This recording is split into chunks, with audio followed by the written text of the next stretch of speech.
warqad dacwada annaga waa sugeynaa.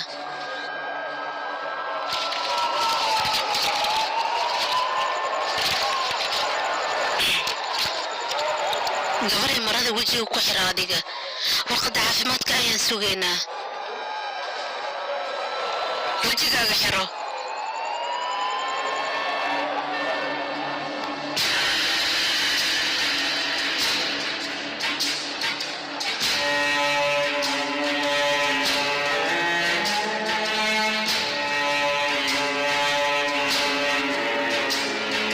magacayga waa ninsi 16 jir ayaan ahay iskuulka baabaa bandhawaaro ayaan dhigtaa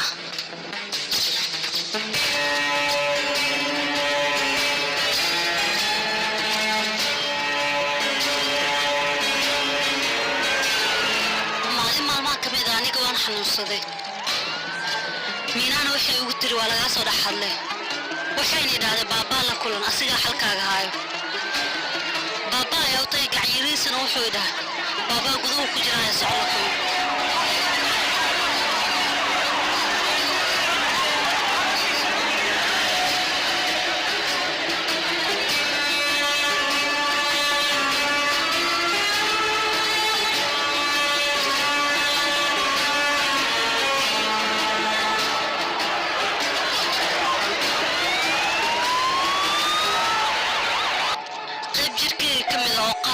ayuu taabtay asaga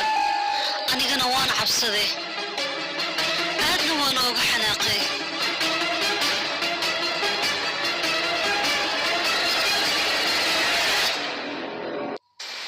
mar walba waxaa looga baahan yahay xumaanta inaan ka fogaano wanaagana mar walba inaan samayno ayaa loo baahan yahay annaga maskaxdeena iyada ayaa hogaamisa mar walba waxaa wanaagsan xabsiga dhanka maskaxda ah in aan ka soo baxno bini'aadamkana midaas ayaa wanaag ugu jira mar walba annaga 15 daqiiqayaan heesanaa magaalada geeska gees dadkooduna iskugu soo baxeen hal mid ayaan kaga digayaa ha samaynina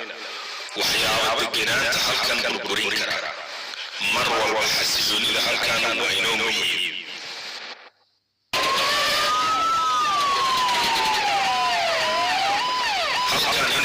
meel aad u degan waqti badan iyo dhaqaale badan ayaa lagu bixiyey dad waaweyn oo ixtiraam badan ayaa halkan ku sugan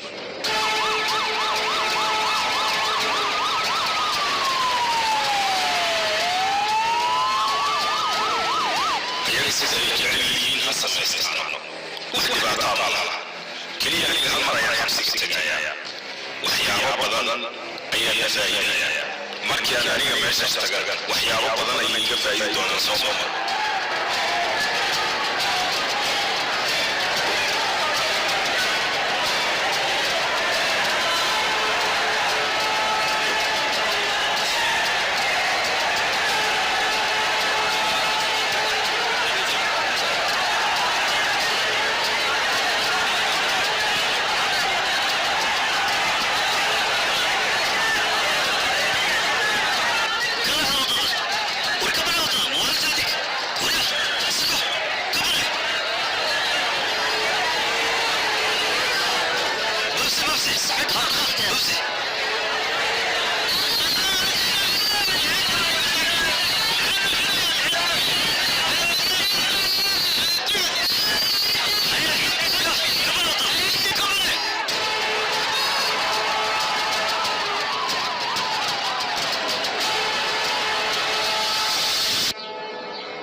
Saraswati Home, Tringam Yamsun, the Bushavan Rock, Manam Shadatum, Tringam Yamsun, the Bushavan Rock, Manamato Shadatum, Tringam Yamsun, the Bushavan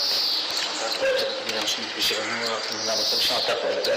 Bushavan Rock, Manamato Shadatum, Tringam Yamsun, the Bushavan Rock, Manamato Shadatum, Tringam Yamsun, the Bushavan Rock, Manamato Shadatum, Ombolo.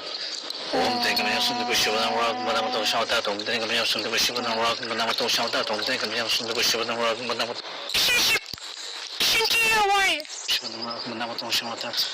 waxyaabaha wiilkii horta khuraafaad waaye laakiin dadka hindiida waxay aaminsan yihiin waxyaabahan oo kale markii la samaynayo burburka iyo khuraafaadka soo socda dhan inay ka hortagayaan wiilkayga si dadka lacagta qaldan jecel